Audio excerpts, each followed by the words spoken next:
Thanks for joining us. This week we're talking about Dune. My name is Sam. My name is John, and we'll be discussing the Dune. Yep. I'm drinking peppermint tea to simulate the spice of the movie. Yes. And I'm drinking monkey shoulder to simulate monkey shoulder juice. We saw it tonight at a Marcus Ultra Screen. Really nice presentation. Lots of things to unpack about this movie. But first, we'll give our non-spoiler review, our general impression. John, what did you think, or would you like me to go first? You can go ahead. Okay. I really enjoyed it. One thing that would be important to know going into this movie, and I don't see this as a spoiler necessarily, is that this adaptation is the first of two parts, which breaks the first book in the series, the book Dune, into two movies. So this is just the first movie encompassing about half the book. I did not know that going into it, by the way. Oh, interesting. I thought, wow, they were able to fit in a lot of detail, and then it wasn't all the way through the book, which is good because they would have had to shrink down the last 10 minutes a lot. Yeah. So what did you think about breaking it into two pieces? Because I have mixed feelings about it. And on one hand, the, extended cut movie lover in me wants more movie, but longer movies aren't necessarily better movies. And it's always tricky breaking a book, which has an arc, into two separate arcs. Do you think they accomplished that? So it really did feel like a two-part. And when I say it felt like a two-part, kind of what Simon said, our brother, it felt like they were ramping stuff up, and he said verbatim, it felt like they were charging things up intensely, and then it was just a continuous letdown. And yeah, I love Hans Zimmer, and some of the music was a little oppressive, like you had said, I think. Yeah. We can get into that. Yeah, but generally my non-spoiler take was it's worth going to see. I wish that they had released it to like the second part, like 1 second after the first part ended, because I would have sat there and watched the whole damn thing for 6 hours. Yeah, I've got mixed feelings on that too. Because once a movie gets past almost 3 hours, I start checking out. And I love The Lord of the Rings, for example, but the extended Return to the King, I don't know if it's a better movie, but either way, I get tired of it, even though it's amazing and epic. What I think they should bring back, regardless, is intermissions in movies. Really? Yeah, there's a reason why there's intermissions for theater, and for long epic movies, that intermission's a great time to kind of clear that tension and go use the restroom, get more pop, talk to your friends about how the movie's going. It is a kind of a natural two-parter. So again, mixed feelings about that, but at least then you don't have to wait. True, right? True. So yeah. So you get that cool down without the, I have to wait 2 years to see the conclusion or however long. How many years do we have to wait to see the conclusion? That's a good question. I didn't look it up, but I don't think they filmed it continuously, which was the case for a lot of other epics. I don't know about a lot. Lord of the Rings, anyway. They filmed those continuously. So, should we talk about the score? That wouldn't be a spoiler necessarily. No, that's not a spoiler. Yeah, and again, when we're talking about spoilers, it's a book that came out 50 years ago. Yeah, more than 50 years ago. Yeah, 60 years ago. So if you're getting spoiled by this, you didn't read the book. And actually, that was a thought I had. So if you haven't read the book, you'll be fine. You'll be fine if you haven't read the book. And that was, you had said that you had, when we did Bond, that we had assumed some lore. I thought this one, they did a good job of explaining the lore. Yeah. But at the same time, it was like, but I already know all of this. Like, I want to see this. Yeah. So if you've already read the book, you kind of know what's coming. And they did do a good job of adapting it without mangling it. Yeah, actually, I think it's a really great adaptation.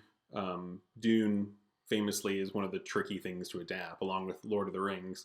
And Lord of the Rings paved the way for Dune to be adapted again, because, in science fiction and fantasy, those were two stories that were untouchably unadaptable. Lord of the Rings was able to do it, so that got the talks coming back for Dune. Of course, Dune had a failed movie in the 70s. Right. The 1984 movie. The one in the 70s was never made, but apparently there's a really good documentary about it. I'm not very well researched, unfortunately. I haven't seen that or the 1984 movie, which has some fans. They each have strong designing choices. And then there was a TV miniseries in 2000 that fans really liked. Apparently it was a good adaptation, but being made for TV in 2000, the special effects apparently are less impressive. Garbage. This is a great adaptation. Yeah, and I thought the special effects were great. So I really like the largesse of the world. Like everything is ginormous. Well, and the director, I'm gonna mangle his name. It's Denis Villeneuve. Yeah, something like that. Villeneuve. Villeneuve. I have no idea. I was just making fun of the way you said. He said that this movie, I saw in an interview, he said this movie was a love letter to the theater experience.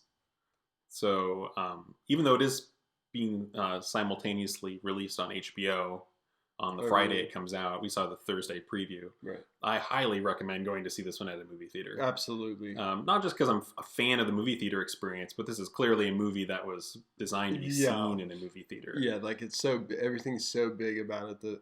The sound is a little oppressive at times, the score, but it is so big, and even the Baron, the bad guy, it just helps his character, and I love that actor, but it helps his character become bigger than life, kind of how he is in the books. Yeah, there's a lot of gravity in the movie, a lot of scale and a lot of gravity. Yes. And as we mentioned, our brother was a little let down by that because he felt like the tension was being stretched rather than being built, which is, I think, part of one of the unavoidable downsides of doing a two-parter. Right. Because we don't know in the movie world what the resolution of the story is. We got a lot of setup. A ton of setup. It was mostly setup. But I guess maybe I don't. It really depends on how they wrap it up. Yeah. If there's a lot of reward on the end, it'll all be justified, and I'll be sitting here saying that was wow. Yeah. It was kind of like the Marvel finale in that sense, where Infinity War was an amazing movie, but I feel like everyone kind of held their breath. It's like, if the last movie is terrible, it kind of makes Infinity War terrible. And I thought that Endgame finished off that series really well for what it was. And I hope that Dune also does that. Yeah. So should we finish up our non-spoiler segment? I didn't want to cut you off. Go ahead. No, I was just saying, like, they've set it up to be a great second half. So we'll see if the players come out to play and the director is content wrapping things. But yes, let's jump into spoilers. So our non-spoiler review it's a cool theater experience. The sound is really impressive. See it on a big screen, you won't be sorry. If you're a fan of the books, or even if you're not a fan of the book, as John said, you'll probably be able to keep up. I read the book for the first time this summer, and I felt like it was a great adaptation. Tricky thing to adapt. I think fans will be very happy with it. And people who haven't read the book, I think you'll also enjoy it, especially if you like Denis Villeneuve's other movies. So we'll get into our spoiler review. Spoilers. All right, so this is definitely a Villeneuve movie. It shared a lot of visual similarity and I think pacing similarity with some of his other movies. I don't know if you've seen them. Wade didn't actually talk about it. Which I have not seen any of. All right. He did Arrival and Blade Runner 2049. Nope. Both those movies have a sense of scale and wonder to them. Cool. Slow moving, big scores. It's actually a different cinematographer. I didn't write it down on this one than his usual. Greg Fraser. I don't know whether he's done some of the other ones, but I don't think he's the usual cinematographer. It looks like he's done quite a few. Oh yeah, he's done a lot, including the Batman, which we saw a trailer for. Oh jeez, yeah, they looked really dark. It seems like Batman likes the Gotham City theme is just how dark can we make it and still get a shot? Yeah. So Oh, and that's a good point, actually. There's a lot of dark scenes in this movie, yeah, there are. as we're speaking about the visuals. Hmm. So I wonder how this would look on a high contrast screen. So, like a Dolby Vision Oh, or okay. something. That would be really cool. That would be Those cool. darks. But yeah, there were a few scenes where it seemed sort of hard to make out.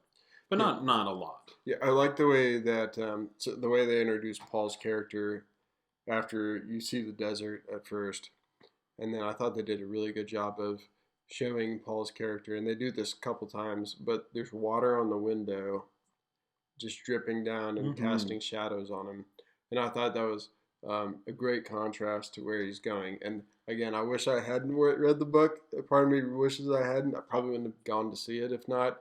But part of me just wishes I was agnostic to the whole thing because I think I would have appreciated some of that more. But the way they set it up with the rain and the wet world that they're leaving, and there's Mm-hmm. there's water everywhere, and he's touching the water right before they leave and holding in his hand, and he's also like a consummate nerd, where he's watching all these videos and then he ends up needing it later on, and Mm-hmm.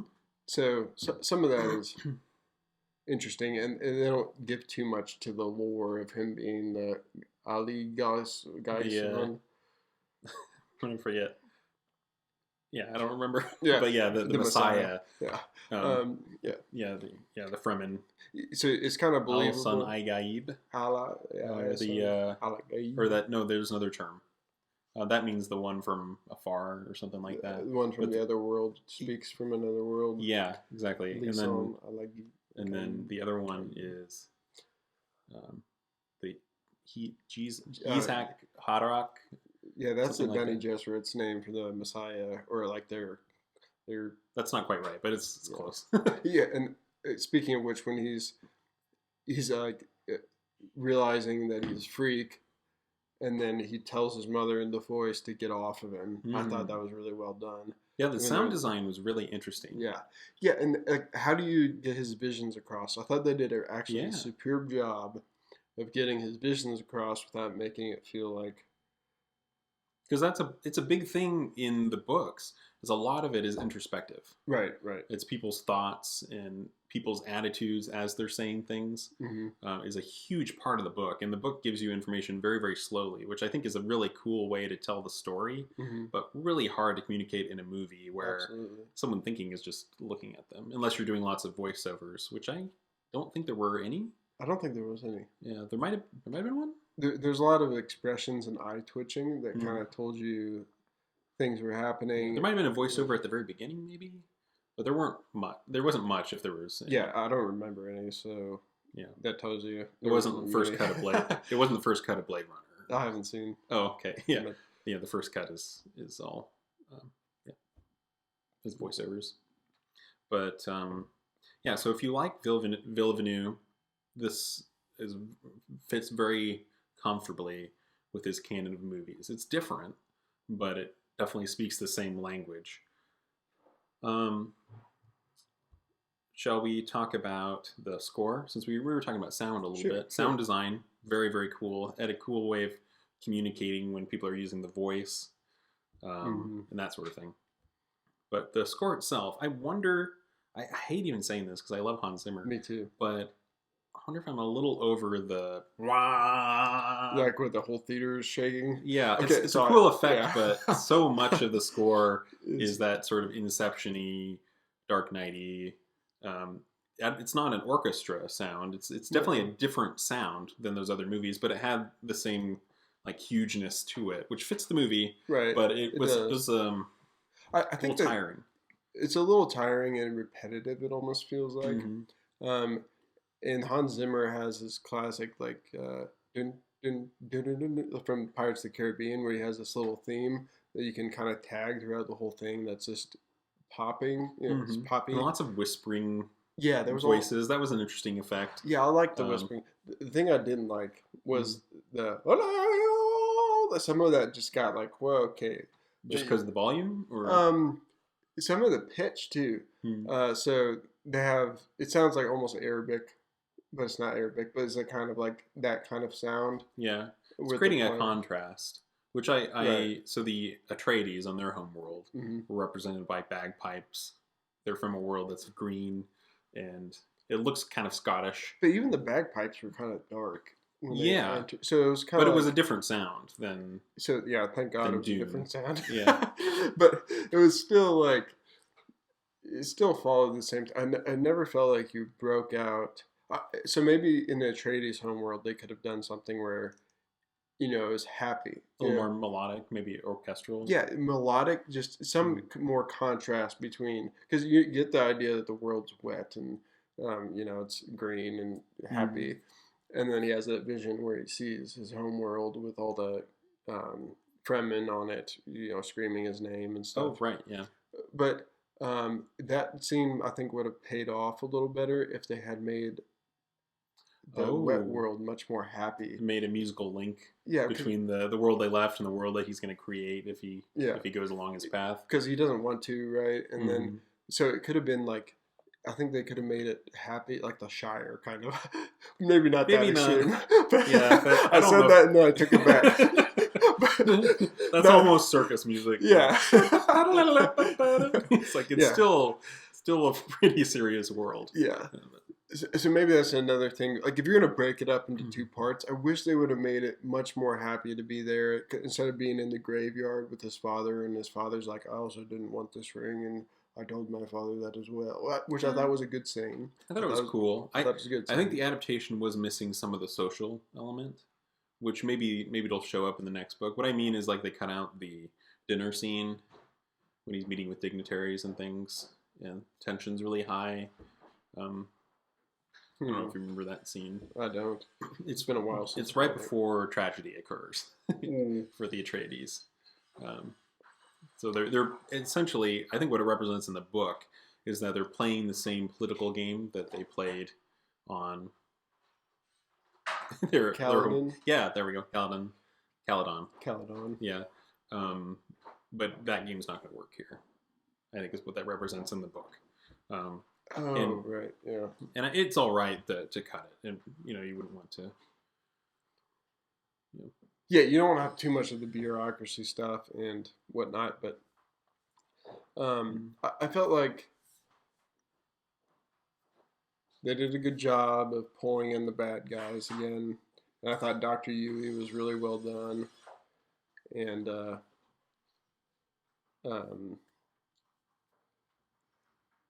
yeah, Dr. Yui was well done. That's a hard character. Oh yeah, let's talk about casting. Timothy Chalamet was perfect. Who's as Paul? Yeah. I thought he was fantastic. Yeah. Actually, the whole movie was pretty star-studded. Rebecca Ferguson, I thought, was really great. Is she the mom? Yeah. Mother. Yeah. I didn't immediately. I was set off by, not set off, but like put off by her because I had a different idea of her from reading, but that's just like anything, I guess. Anyway, go ahead. Okay. There were a couple casting choices that I'm not sure how I feel about. Dave Bautista, who is as he is the Harkonnen Duke, the nephew. Oh yes, He's from Guardians of the Galaxy, lots of other movies. Sure. He's great. I love him, but I feel like in the book that's a very conniving character. Not strong, and he's more like a little squeaky bitch that, it's like, come on, nephew, be like me. I'm, and he's like, I'm just a little baby. Yeah, and it might be that in the two-parter, it'll turn out that he's been playing his own game the whole time. Right, because he does that in the book, right? Yeah. So that might be how they're representing that, which might be clever because usually you like Dave Bautista in the movies that he's in, so it'd be a clever reverse casting, I think. The other person was the agent of the change, the scientist on the planet, which Kynes? Kynes. They changed that role to a woman, which is fine. Yeah, I didn't think it immediately I was kind of like, whoa, that's I think I was a he, right? Yeah, in the book. Yeah. The character's male. It's honestly not important. No. But and she did a good job. Yeah, she was good. I don't know if it's adaptation or She did. casting. I guess she but did a decent job because I didn't catch that she loved the planet like he did in the book. That's implied and kind of, but it's not. You don't feel like she had her own design. She Mhm. just goes like wink, wink. I'm a Fremen actually, and then she goes and dies. So it's like, Yeah, it was because in the um, book he's killed by the desert, so he's killed by the thing he loves, which right. is Well, she gets eaten by the worm, which she loves. yeah, She's like, I only have one yeah, master's, that's fair. Sai or whatever they call the Oh, worms. that was weird. I thought I Really? didn't. Yeah, I don't remember that being a thing in the book. But she said she has one master, and it's the Yeah, worm. yeah. Because like, I why? didn't get the sense that they worship the worm Yeah, and they in the don't. book, right? They don't. Well, they kind. I It's mean, like their sacred I feel animal, like it's but more complex than that. yeah, it's not so much like yeah, 'cause you Like they don't don't have write, little statues of the worm. right. You don't It's write that they live in harmony with the right. worm. Like Yeah, so yeah. So you so live in that yeah. harmony with it, but yeah, yeah. So that was a little weird. Just because like when she said that, I was like, wait, because you don't get that impression. Like you said, they have some worm artwork on the wall. Hmm. Granted, in the palace or whatever it is, but yeah, you don't get the sense that. And they're also like, oh, you're brave for crossing the worm territory. What do they call them in the book? They call them Well, the makers, the makers, right? Yeah. right? And then they have a different name for. In the movie, they implied it's for the great worm. In the book, I think I get the sense that it's just all the worms. And I've just read the book once. But Yeah, I've listened to it twice, and I never got the impression that they definitely are buddies with the worms and they ride them. But spoiler for the second movie. yeah, yeah, because you can see like you can see somebody riding one, and they're like, whoa, right before the end of the movie, like somebody's on top of that Oh, worm. I missed that. And it's clear that Liet Kynes was about to. Yeah, she had the hooks. If you've read the book, it would be clear. Right, And if that's you true. just saw the movie, you might not know what she was doing. Right. And yeah, because it doesn't make sense if you haven't read the book. She puts down a thumper intentionally and then gets hooks out. So it's like, but then they do a good job of having a flash forward with Paul where he's equipping his own hooks or watching somebody equip their own hooks. And then I really liked his fight with that guy. Oh yeah, the visual of how they visually communicated the shields was very interesting. Yeah, I thought they did a good job of communicating those. Because the whole deal with the shields is that they stop fast moving things. Right. So that's why they all fight with knives. Or there's little darts that slow down and then penetrate slowly. I thought those were interesting. Yeah. And I don't remember that exactly being in the book. I don't remember how it's described specifically. But visually, it works. The ornithopters, so cool. So cool, yeah. Yeah, that was something reading the book. It's like, what is an ornithopter? Yeah. It's like, oh, it's like a dragonfly, or something like that. And that's It what they flies, look like, yeah. and how they articulate in the movie. It's really, really cool. Yeah, you can see it being something that would be used. And then they also use like rockets in them. Like when you rockets out of the storm. Right, yeah. So it's not the only mode of injection or how they show the technology of like the still suits stuff. That felt a little modern-y. Or it didn't. I don't know. It fit the world, but yeah, but it was definitely a Villeneuve world. Yeah, I want to see with all like the sharp angles. Yeah, I want to see the manufacturing plant for this stuff because that's ridiculous. Like everything is machined, like well machined, which is fine, I guess. But it did feel a little machined. And then something else that I was reading the book, I think I was thinking of something grayer. And, grayer and more. Like, why would you wear black in the desert? Yeah, like more. And they're very cleanly black too. Yeah. There was something in the book that kind of made you think like they were kind of just, oh, here's a spare piece. Let's, jiggy this thing. So more, like an aesthetic more like Rey at the beginning of The Force Awakens. Or like that color.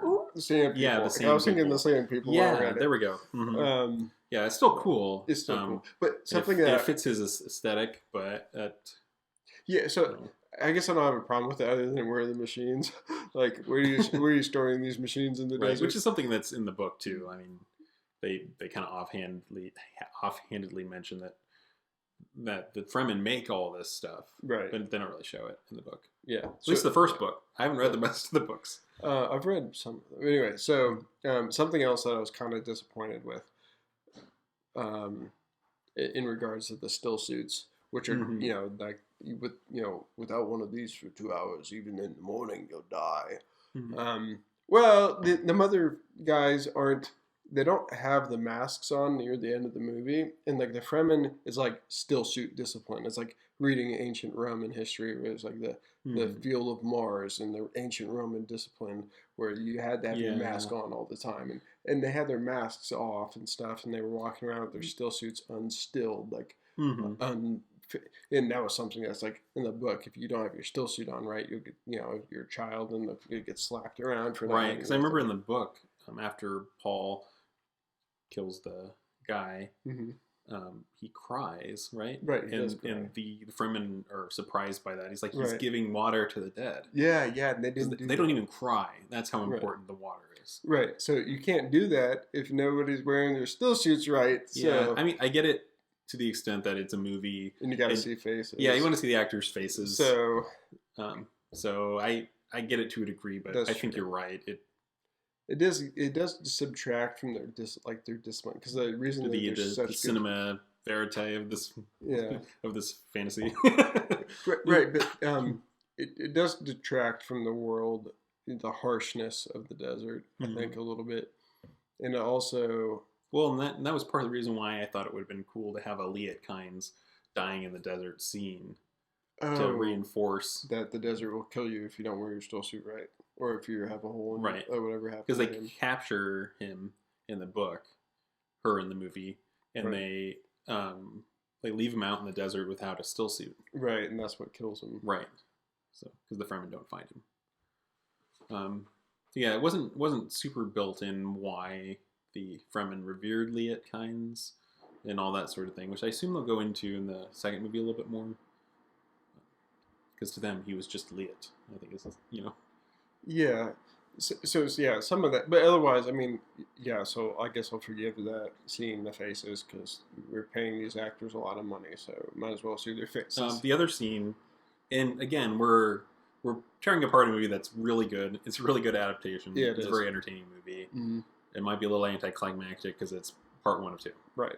That being said, another scene that I thought was a little weird was when they're being chased by the sandworm and it just stops and looks at them. Yeah, with its non-existent eyes. So Yeah, was it doing sniffing them with its teeth? I know that they wanted to show it in that way, Right, and because you I want to wanted see to see it as a right viewer because it's teased, kind of like the shark in Jaws a little bit. a It's little bit. teased throughout the movie, and then finally you see the whole thing, and then it just stops and stares him down, Yeah, which is a movie trope. right. I didn't know if it fit here. Yeah, and especially because he's like, I saved him with my thumper. It's like, really? Because he didn't seem like he was gonna do anything other than stare at him with his teeth. So like, I didn't feel like, Or wow, also he he got made it saved. to him, so Yeah, I don't know if he really saved him. It seemed like yeah, the worm decided not to kill him. yeah. So, and then also like the worms so far have sucked things from the bottom, like they sucked people Yeah. down, and then this time it comes up. Well, they're up on a rock, but Right, but also how it. Well, I guess it would see the rock yeah. or feel the Well, rock underneath. well, you assume that it knows its territory, I guess. Oh, fair, yeah. So yeah, so maybe it can feel the rock and it can't go anymore or whatever. Like the sun, I don't know. I'm not gonna try to explain the physics of that, but I don't know. But yeah, so it felt kind of weird because yeah, you didn't save him really, and then that fight scene when they're like, is he just teasing him? You don't get the sense that. I thought that was well done. I thought that was okay. So I didn't So think it was horribly. Yeah, what done. do you think they missed on that? So he bests him really fast, Mm-hmm. which I don't know if he does that in the book or not. But then he doesn't cry at the end, so there's not that rap. Because like Simon was complaining about how there's no rap to the tension, and if he had started crying, maybe that could have helped wrap it a little bit. But also like they kind of drew out the beginning of the fight, like before it happened, Mm-hmm. and then it took so long for it to start. Then when it finally started, and then it was like, I could kill you now, submit. I could kill you again, submit. I could kill you. And then she's like, he's never killed a man. And then it's like, okay, yeah. And then Do he's, you I think guess, the pacing of the fight scene was in error? I don't know. It just didn't feel like there's something wrong with it. And I forgot about the tears, so maybe that was what it was. I was just waiting for something subconsciously because I didn't remember that in the movie. Curious to hear people who haven't read the book how you felt about that scene. True. That'd be sweet. Comment about, these guys are freaking crazy. I didn't read the book. I thought that was great. And he was like, what are you doing? Playing with them? But in a lot of ways, he kind of was. It seemed like it was. There was another thing that Stilgar got more angry at. It wasn't like, oh, is he playing with him? Like, what is he doing? Is he playing with him? And then also like, there's okay, so here's what it was. At the beginning of the fight scene, he goes like this, or whatever. Yeah. The Fremen, but it feels like it's gonna start. So maybe this was intentional. But then Paul's like, what's going on? Because this guy's still doing ceremony stuff that I don't understand, and nobody explained it to him. Like, this is a fight to the death. So right, yeah, no one mentioned that. I mean, that's the way it is in the book. Yeah, that is the way. But it ends well, where he finally he like, oh, I have to kill him, and then he finally does, and then he's like, distraught about it. He's not a cold killer. Yeah, and then, big moment in that book. Yeah, and then he gives the tears, and then that explains more of the, you don't drop tears in the desert, and we don't cry, because then he becomes a man at that point in the book, and so. And he's like, no, we're going into the desert. So maybe that was the scene to make up for the not crying scene. Where he's like, no, Mom, I'm not coming off the world. We're going into the desert. Where you're going to give birth to my crazy sister. Yeah, which if we want to lean into the metaphor of it being about Paul growing up. I mean, they literally come out of a birth canal to get out of the tent. True. Did you think about that? I didn't think about that. It occurred to me watching it. It's like, oh, so this is a rebirth. Yeah, or his dad died. Or a... well, he saves his father from the belly of the beast by putting on his ring. So he's continuing on. So there's a little bit of that. I mean, the whole story is a messianic story. So it does really well with... And I thought they preserved the hero's journey wheel so far. It's like he's entered the dark world. So explain, can you walk us through the story? It's okay if you don't want to. So we have ordinary world in Caladan, and this is part of my problem with it not being more fluffy and flowery, because it doesn't feel like an ordinary. It feels like he's already thrust into it. Like the ordinary world is somewhere behind our story, but now we're coming into the some tension, and then it comes down into there's the Fremen that comes, and she's like and they didn't do a very good job with that maybe. Where she's the helper person. Well, Leah Kind is the helper person, kind of. So she helps them through the hard part. The Gandalf, the mentor, is that? The mentor, yeah. And so she's kind of the mentor, but it wasn't super strong. And it's almost like it's a split thing. The hero's journey, because they end up in the... Well, there's a lot of helpers. Right. Gurney Halleck, which, adaptation note, I was kind of sad that he didn't sing. Because it's a big deal in the book that he sings, right? Yeah. And apparently, I feel like I read that they did film him singing, but it didn't make it into the movie. Which you can't have everything. Or the poetry guy? It's the poetry guy, right? So they had him do some poetry, though. Am I mixing the two up? Gurney Halleck. Yeah, he did do some poetry, quoting. And you can see him reading his books. So yeah. Jason Momoa is the other guy. He's Duncan Idaho. Yeah. Josh Brolin is Gurney Halleck. Okay. Yeah. But yeah, so they're kind of helpers and trainers, and then, but it kind of leaves you in the world of the abyss, and then you assume in the second movie, he's gonna come out and then find the boon, right, and become the hero and resurrect. Yeah, it's the hard part about two-parters is it has to be a full journey to a degree, but also half a journey. Right. And I think it's set up for half a journey more than it is a complete whole in the first movie. So there's resolution in it. There's some satisfying things, but the title card says Part 1. So right, it's very clearly Part 1 of 2. Yeah. So at some point, I want to get both of them and just sit there for 6 hours and just watch the whole thing and see how it comes together. Maybe over 2 days. Well, yeah, maybe. Yeah. Any other thoughts about the movie before we wrap up? Go ahead. Final thoughts. I'm not disappointed. I thought it was a great adaptation. Mixed feelings about being part 1 of 2, but I'm glad it wasn't super condensed. Right.